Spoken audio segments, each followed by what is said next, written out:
والشمس والقمر كل في فلك يسبحون وما جعلنا لبشر من قبلك الخلد أفإن مت فهم الخالدون كل نفس ذائقة الموت ونبلوكم بالشر والخير فتنة وإلينا ترجعون وإذا رآك الذين كفروا يتخذونك إلا هزوا أهذا الذي يذكر آلهتكم وهم بذكر الرحمن هم كافرون صدق الله العظيم.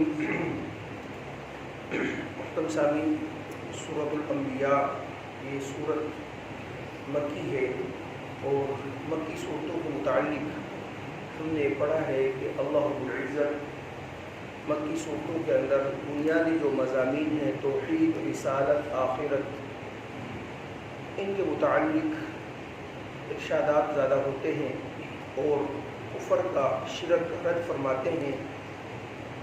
ماقبل کی آیات کے اندر بھی اللہ رب العزت نے مشرکین کا رد فرمایا اور توحید کے دلائل دیے. بعض عقلی دلائل دیے، بعض نقلی دلائل اللہ رب العزت نے پیش فرمایا کہ کیا تم دیکھتے نہیں ہو کہ آسمان اور زمین آپس میں بند تھے، پھر ہم نے ان کو کھول دیا. پہلے دونوں بند تھے، پھر اللہ رب العزت نے اپنی قدرت کاملہ سے ان کو کھول دیا. اور اللہ رب العزت نے ہر چیز کو پانی سے پیدا فرمایا ہے. پانی وہ انسان اور جانوروں کی حیات کا بنیادی عنصر ہے. کھانا چند دن نہ ملے تو انسان زندہ رہ سکتا ہے، لیکن اگر پانی نہ ملے تو انسان کیا چرند پرند کچھ بھی زندہ نہیں رہ سکتے. اس لیے اللہ رب العزت نے اپنی قدرت کی نشانیاں بیان فرمائی پانی کے متعلق اور فرمایا کہ ہم نے اس زمین کے اندر بڑے بڑے پہاڑوں کو بطور میخ یعنی کیلوں کی طرح ٹھونس دیا ہے، گاڑ دیا ہے، ورنہ یہ زمین تمہیں لے کر ہلتی رہتی. اس وقت زمین کے اندر وہ ٹھہراؤ نہ آئے تو انسان کھڑا نہیں ہو سکتا.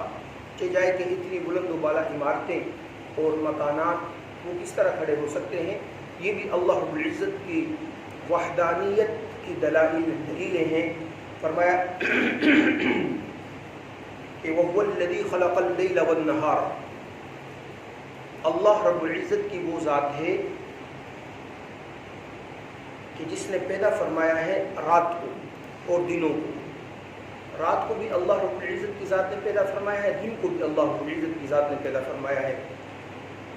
وَالشَّمْسَ وَالْقَمَرَ، سورج کو بھی اللہ نے پیدا فرمایا ہے، چاند کو بھی.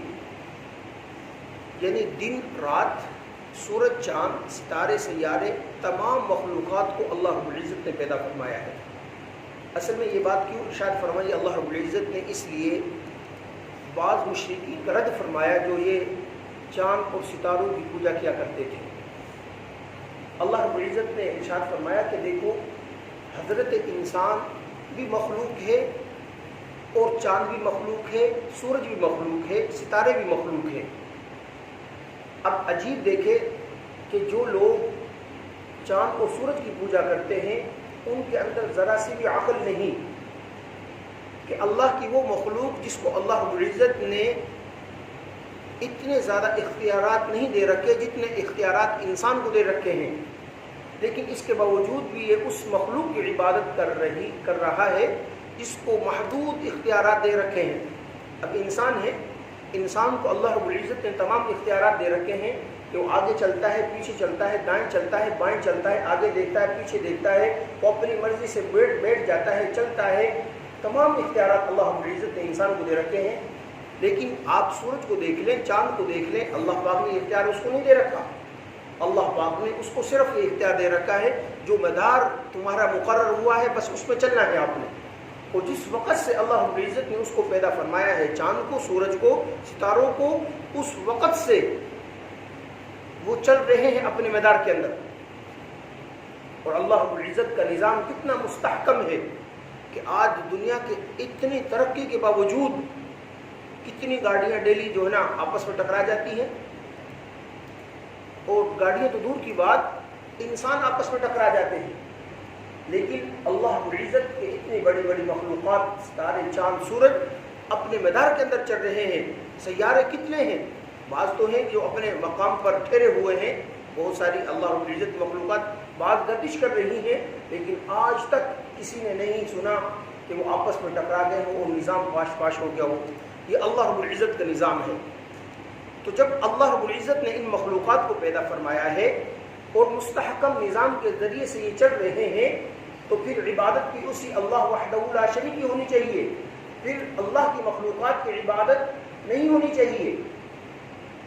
اللہ رب العزت نے جو بنیادی مقصد انبیاء علیہ الصلوۃ والسلام کو بیان فرمایا نا کہ ہم نے انبیاء علیہ الصلوۃ والسلام کو دنیا میں کیوں مبعوث فرمایا، ان میں ایک بنیادی مقصد یہ تھا کہ مخلوق کو مخلوق کی جو ہے نا پرستش سے نکال کر، عبادت سے نکال کر خالق کی عبادت کی طرف اس کو لگایا جائے۔ یہ بنیادی مقصد تھا۔ تو اللہ رب العزت نے بیان فرمایا کہ اللہ کی ذات وہ ہے، اس نے پیدا فرمایا ہے رات کو اور دن کو، سورج کو اور چاند کو، کل فی فلک یسبحون، ہر ایک اپنے مدار کے اندر گھوم رہے ہیں، کسی کی مجال نہیں۔ دیکھیں، کبھی آج تک کہا ہو سورج نے میں تھک گیا ہوں، آج ذرا آرام کر لیتے ہیں، کہ ذرا تھوڑا سا لیٹ نکل جاتا ہوں، چاند نے کہا ہو نہیں۔ جو اللہ رب العزت نے حکم جب سے دیا ہے بس وہ اپنے مدار کے اندر گھوم رہے ہیں۔ وما جعلنا لبشر من قبلک الخلد، یہ آیت مشرکین کے اعتراض کا جواب تھی۔ مشرکین میں سے بعض لوگ جو ہے نا وہ تنگ آ چکے تھے سرکار دو عالم صلی اللہ علیہ وسلم سے، ہر وقت کہتے تھے کہ یہ کیا ہے، اللہ کا نبی ہے ٹھیک ہے، لیکن یہ کیا بات، صبح و شام ہر وقت ہمیں کہتا رہتا ہے بس لا الہ الا اللہ، اللہ کے علاوہ کوئی معبود برحق نہیں، صرف ایک اللہ رب العزت کی ذات ہے جس کی عبادت کی جا سکتی ہے۔ ہر وقت ہمیں بس لا الہ الا اللہ، لا الہ الا اللہ، یہی اسی کی تلقین کرتا رہتا ہے، یہی کہتا رہتا ہے۔ تو کون سا وقت آئے گا کہ جس وقت ہماری ان سے جان چھوٹ جائے گی، یعنی اللہ رب العزت نے اس کا جواب دیا کہ وما جعلنا لبشر من قبلک الخلد۔ پیارے حبیب صلی اللہ علیہ وسلم یہ آپ کی نبوت کو اس لیے نہیں مانتے کہ آپ ہمیشہ نہیں رہیں گے۔ اچھا، جن کو یہ اپنا نبی تسلیم کرتے ہیں آپ سے پہلے، آپ کا تو انکار کر رہے ہیں، لیکن آپ سے پہلے جتنے انبیاء علیہ الصلوۃ والسلام گزرے ہیں ان میں سے اکثر بیشتر کو یہ بھی مانتے ہیں کہ وہ اللہ کے نبی تھے، رسول تھے۔ ان سے سوال کیجئے آیا وہ نبی اور رسول اس دنیا کے اندر موجود ہے یا وہ ہمیشہ رہے ہیں؟ ان سے یہ سوال کیجئے۔ جب وہ ہمیشہ نہیں رہے، وہ بھی اللہ کے پاس چلے گئے ہیں، آپ ان کو نبی مانتے ہیں، تو کیا میرا ہمیشہ نہ رہنا اس دنیا کے اندر، اس دنیا سے پردہ فرما جانا، اللہ پاک کے طرف چلے جانا، یہ میری نبوت کے لیے مانے ہیں؟ ان کا یہ اعتراض تھا کہ یہ کیسا نبی ہے کہ جو کچھ وقت کے لیے آیا ہے اور دنیا سے چلا جائے گا، دنیا سے پردہ فرما جائے گا۔ یعنی نبوت وہ کہتے تھے ایسے شخص کے لیے ہونی چاہیے جو ہمیشہ ہمیشہ کے لیے ہے۔ تو اللہ رب العزت نے اس کا جواب دیا کہ وما جعلنا لبشر من قبلک الخلد، ہم نے نہیں بنایا کسی بشر کو، کسی بھی انسان کو، کسی بھی مخلوق کو جو ہمیشہ خلد، ہمیشہ ہمیشہ کے لیے رہتی ہو۔ حضرت انسان زمینی مخلوقات ہے اور فرشتے آسمانی مخلوقات ہیں، جنات زمین و آسمان کے درمیان جو خلا ہے اس کی مخلوقات ہے، زمین پر بھی رہتے ہیں، آسمانوں پر بھی، ہر جگہ جو ہے نا ان کی رہائش ہے۔ کوئی بھی مخلوقات ایسی نہیں اللہ کی جس کو خلد ہمیشگی حاصل ہو۔ ہر ایک مخلوق نے فنا ہونا ہے، ختم ہونا ہے، یہاں تک کہ حاملین عرش جو فرشتے ہیں، عرش کو اٹھائے ہوئے ہیں، اور مقربین عرش اور اللہ رب العزت کے مقرب ترین فرشتے ہیں، ان کے اوپر بھی فنائیت آئے گی، وہ بھی فنا ہو جائیں گے، یہاں تک کہ جو میری اور آپ پوری مخلوقات کی روح کو قبض کرنے والے جو ہے نا سیدنا اسرافیل علیہ السلام، اسرائیل علیہ السلام ہے، ان کے اوپر بھی موت واقع ہوگی.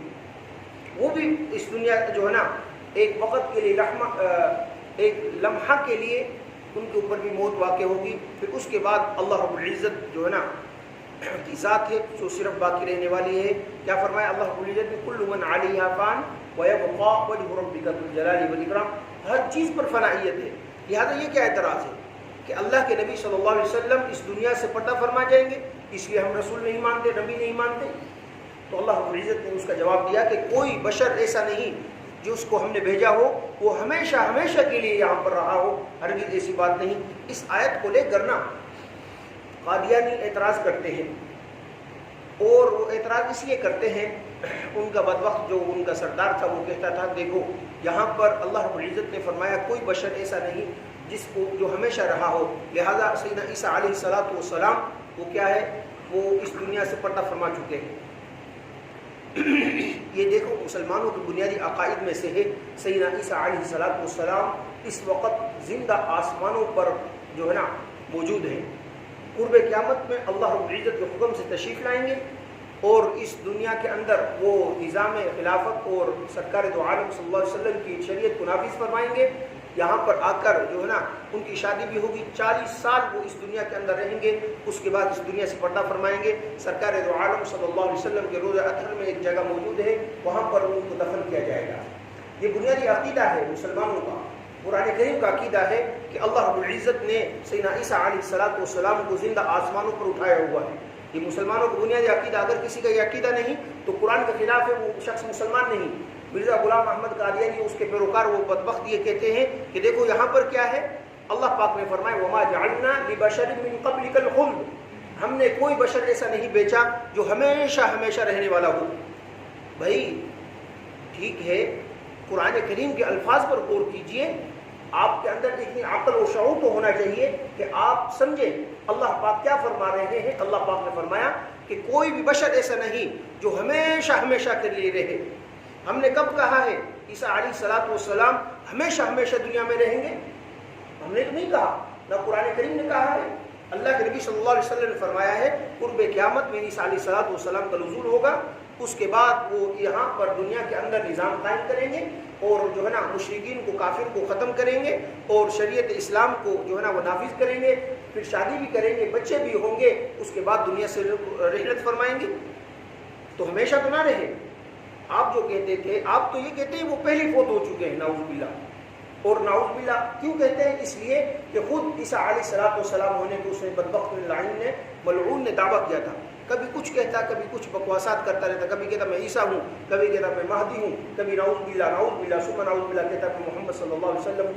اس طرح بس وہ جو دل میں آیا، جدھر منہ کیا بس اسی کا دعویٰ کر دیا میں یہ بھی ہوں، میں یہ بھی ہوں. تو خیر افإن مت فهم الخالدون وما جعلنا لبشر من قبلك الخلد. اللہ رب العزت نے ارشاد فرمایا کہ کوئی بھی بشر ایسا نہیں ہے کہ جس کو ہم نے بنایا ہو کہ وہ ہمیشہ ہمیشہ یہاں پر رہے. افإن مت فهم الخالدون، کیا آپ پر اس موت تاری ہو جائے گی، آپ اس دنیا سے رخصت ہو جائیں گے، اس دنیا سے پردہ فرما جائیں گے. فهم الخالدون، یہ معترضین اعتراض کرنے والے اس دنیا کے اندر ہمیشہ ہمیشہ رہیں گے. کہ اللہ رب العزت نے سوال یہ انداز اختیار فرمایا آپ اس دنیا سے پردہ فرما جائیں گے، کیا یہ لوگ ہمیشہ کے لیے رہیں گے؟ انہوں نے نہیں مرنا. اس لیے کسی جو ہے نا ایک شخص نے بڑے شخص کو جو ہے نا خوشخبری دی، بہت بڑے شخص کو، کہ بھئی آپ کا فلانا دشمن کیا ہو گیا، مر گیا. اس نے کہا بھائی مجھے خوشی تو تب ہو نا تب میں نہ مروں. آج میرا دشمن مرا ہے، کل میری باری آنے والی ہے، تو خوشی کس بات کی؟ کسی بات کی خوشی نہیں، ہم نے بھی مرنا ہے. فهم الخالدون، تو اس لیے اللہ پاک نے ارشاد فرمایا آپ دنیا سے پردہ فرما جائیں گے، یہ ہمیشہ رہیں گے. ہرگز ایسی بات نہیں، ان کے اوپر بھی موت تاری ہونے والی ہے. کل نفس ذائقۃ الموت، ہر نفس نے موت کا ذائقہ چکھنا ہے. جو بھی یہاں پر آیا ہے دی روح کا جسم سے تعلق ختم ہو جائے تو یہ موت ہے. ہر نفس نے موت کا ذائقہ چکھنا ہے. وَنَبْلُوكُمْ بِالشَّرِّ وَالْخَيْرِ فِتْنَةً، اور ہم تمہیں آزماتے ہیں کسے؟ بالشر والخیر، تکلیف پہنچا کر اور راحت آسانی پہنچا کر، تاکہ ہم تمہیں آزمائیں. آزمائش ہوتی ہے، انسان کے اوپر بیماری بھی آتی ہے، فقر و فاقہ بھی آتا ہے، تندرستی بھی آتی ہے، اللہ رب العزت دیکھتے ہیں کہ میرا بندہ ان حالات میں کیا کرتا ہے، اور بعض اوقات اللہ رب العزت راحت، آسانی، پیسے، مال و دولت، رزق دے کر آزماتے ہیں۔ سیدنا عمر رضی اللہ تعالی عنہ فرماتے ہیں کہ اللہ رب العزت نے ہمیں تندرستی اور مشکل حالات میں آزمایا، اللہ کے فضل سے ہم نے صبر کیا۔ آج اللہ رب العزت نے ہمارے اوپر آسانی فرمائی ہے، عسر فرمایا ہے۔ آج یہاں پر یعنی اس عسر والی زندگی میں، خوشحالی زندگی میں جو ہے نا، ہمارے لیے شکر کرنا بہت مشکل ہے۔ عموماً ہوتا یہ ہے کہ انسان کے اوپر حالات آتے ہیں تو انسان صبر کرتا ہے، لیکن جس وقت اس کے پاس روپیہ پیسہ درہم دنانیر آ جائے تو پھر اس پر ان چیزوں پر شکر بہت مشکل ہو جاتا ہے۔ شکر نام صرف زبان کا نہیں، اپنے عمل سے بھی ہے کہ انسان ان روپے پیسے درہم دنانیر کو اللہ رب العزت کی مرضی کے خلاف نہ استعمال کرے، یہ شکر میں آتا ہے۔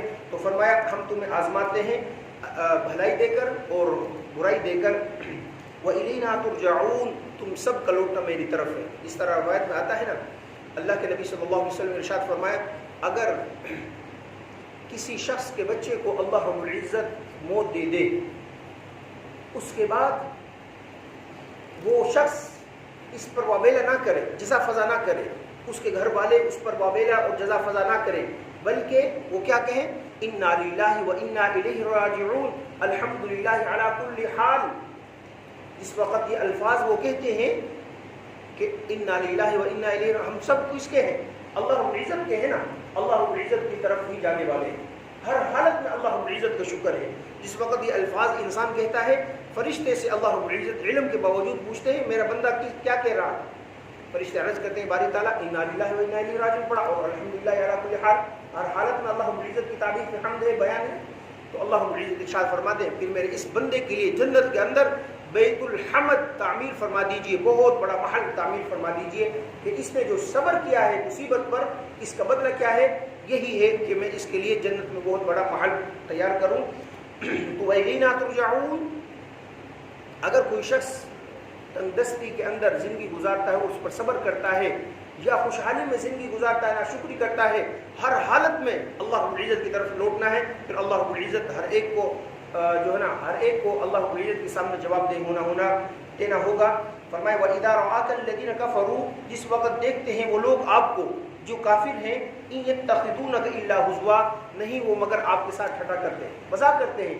أَهَذَا الَّذِي، کیا کہتے ہیں، يَذْكُرُ آلِهَتَكُمْ، کیا ہے یہ وہی شخص ہے، يَذْكُرُ آلِهَتَكُمْ، جو تمہارے معبودوں کا رد فرماتا ہے، جو تمہارے معبودوں کا ذکر کرتا ہے، یعنی تمہارے معبودوں کو رد فرماتا ہے۔ اللہ کے نبی صلی اللہ علیہ وسلم صرف توحید بیان نہیں فرماتے تھے، دیکھیں یہ قرآن کریم احادیث مبارکہ اس پر شاہد ہیں، صرف توحید بیان نہیں فرماتے تھے بلکہ معبودان باطلہ کا رد بھی فرماتے تھے۔ یہ چیز تو تم نے 360 یا اس سے زائد بنا رکھے ہیں، یہ کچھ کرنے والے نہیں ہیں، ان کے ناک پر اگر مکھی بیٹھ جائے، اس کے جو ہے نا کوئی اس پر بھی قادر نہیں ہے کہ اس مکھی کو اڑا لے، مکھی ان کے ناک پر، ان کے سر پر پوٹی کر جائے کہ اس پر بھی قادر نہیں ہے کہ اس کو اڑا سکے، کہ تم اتنے غلیظ کام میرے اوپر کیوں کر رہے ہو۔ اتنے ناقص اور ناپائیدار اور عاجز مخلوق کو جو اپنے ہاتھوں سے تراشے ہوئے ہیں، ان کو تم نے خدا بنا لیا ہے، اپنا معبود بنا لیا ہے، تف ہے تمہاری عقل پر۔ ملکہ سبا جس وقت حضرت سلیمان علیہ السلام کے دربار میں پیش کیا گیا نا اس کو، وہ ملکہ سبا جو تھی نا، وہ سورج اور چاند کی پجاری تھی، اس کو پیش کیا گیا۔ سیدنا سلیمان علیہ السلام کا جو محل تھا، اس کے صحن کے اندر کیا، سلیمان علیہ السلام نے شیشہ نقش لگوا دیا پورے صحن کے اندر۔ اب جس وقت اس کو کہا گیا کہ بھائی اندر آؤ، تو آنے لگی، تو اس نے دیکھا شیشے کے اوپر، اس کو یوں محسوس ہوا جس طرح پانی ہو، جس طرح دور سے انسان جو ہے نا صحرا میں، یا اسی طرح صحرا کے